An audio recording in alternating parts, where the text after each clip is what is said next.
Shalom saudara-saudara yang dikasihi Tuhan Yesus Kristus, selamat datang di channel Alkitab Menjawab.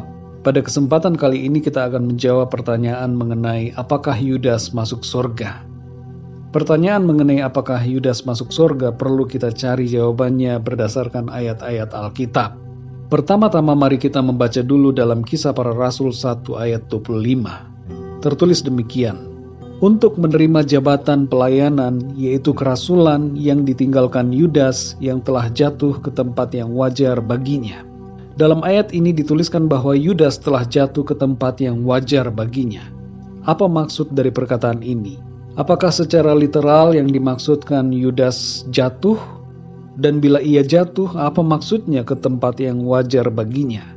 Apakah ini maksudnya jatuh di bumi atau jatuh dalam suatu tempat di alam lain? Sebelum kita bahas lebih dalam ayat ini, mari kita baca lagi ayat yang lainnya dalam Yohanes 6 ayat 70 dan 71. Tertulis demikian, jawab Yesus kepada mereka, bukankah aku sendiri yang telah memilih kamu yang 12 ini? Namun seorang di antaramu adalah iblis. Yang dimaksudkannya ialah Yudas, anak Simon Iskariot, sebab dialah yang akan menyerahkan Yesus. Dia seorang di antara ke-12 murid itu. Dalam ayat ini bukan secara literal dimaksudkan bahwa Yudas adalah iblis, tapi Yudas hidup dalam pengaruh kuasa iblis dan hidup dalam ketidakbenaran. Kemudian kita baca lagi ayat dalam Yohanes 17 ayat 12. Selama aku bersama mereka, aku memelihara mereka dalam namamu, yaitu namamu yang telah engkau berikan kepadaku. Aku telah menjaga mereka dan tidak ada seorang pun dari mereka yang binasa, selain daripada dia yang telah ditentukan untuk binasa, supaya genaplah yang tertulis dalam kitab suci. Saudara yang dikasihi Tuhan, mari kita perhatikan dalam ayat-ayat ini disebutkan bahwa seorang dari para muridnya binasa. Kata binasa di sini bukan sekedar dalam arti mati secara jasmaniah, tetapi mati binasa secara kekal. Saudara yang dikasihi Tuhan, Yudas tidak pernah mengalami keselamatan di dalam Kristus karena ia tidak pernah menerimanya dengan sungguh-sungguh. Ia tidak pernah benar-benar menjadi pengikut Kristus. Ia hanya ikut-ikutan. Kalau Yudas bisa mengusir setan, maka itu adalah karunia dari Tuhan. Orang yang bisa mengusir setan belum tentu benar-benar hidup sebagai pengikut Kristus yang sejati. Dan Tuhan tidak menarik karunia-Nya begitu saja. Seringkali seseorang masih memiliki karunia dari Tuhan, meskipun hidupnya sudah menjauh dari Tuhan. Dalam Matius 7 ayat 21-23, di situ dikatakan bahwa banyak orang akan berdalih, sudah mengusir setan demi nama Tuhan, bernubuat demi nama Tuhan, dan mengadakan mujizat demi nama Tuhan.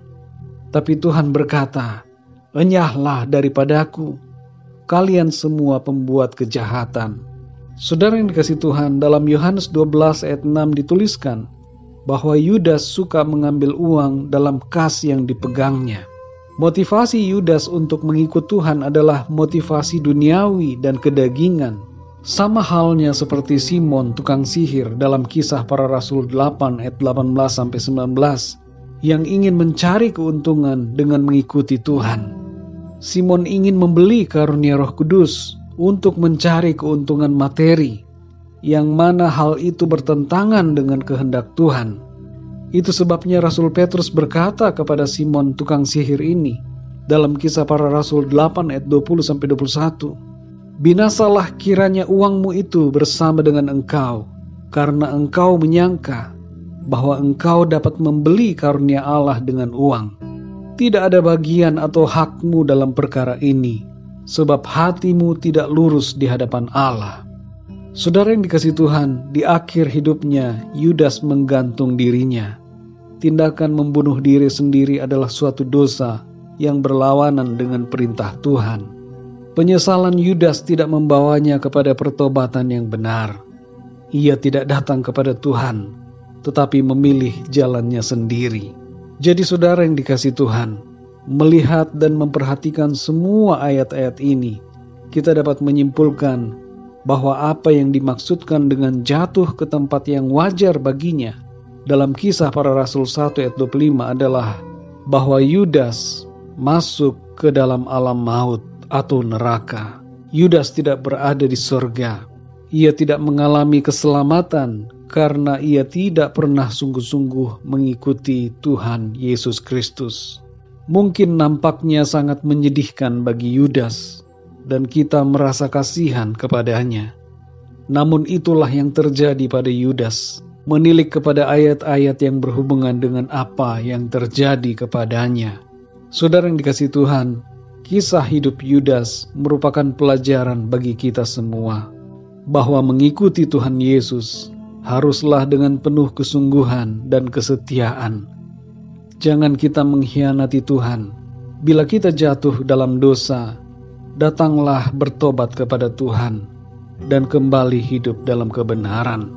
Firman Tuhan berkata bahwa banyak yang dipanggil, tapi sedikit yang dipilih. Biarlah hendaknya kita menjadi yang terpilih. Kasih karunia Tuhan akan memampukan kita untuk hidup sesuai dengan kehendak-Nya. Kiranya jawaban ini dapat membuat kita semua mengerti mengenai apa yang terjadi pada Yudas Iskariot. Yudas Iskariot tidak masuk ke sorga, tetapi dia masuk ke dalam neraka. Mari saudara yang dikasihi Tuhan, jaga iman kita dan tetap setia kepada Tuhan Yesus Kristus. Apapun keadaan dan situasi hidup kita, jangan pernah kecewa dan jangan mengkhianati Tuhan. Tuhan Yesus memberkati saudara semua. Sampai jumpa dalam kesempatan yang berikutnya. Haleluya.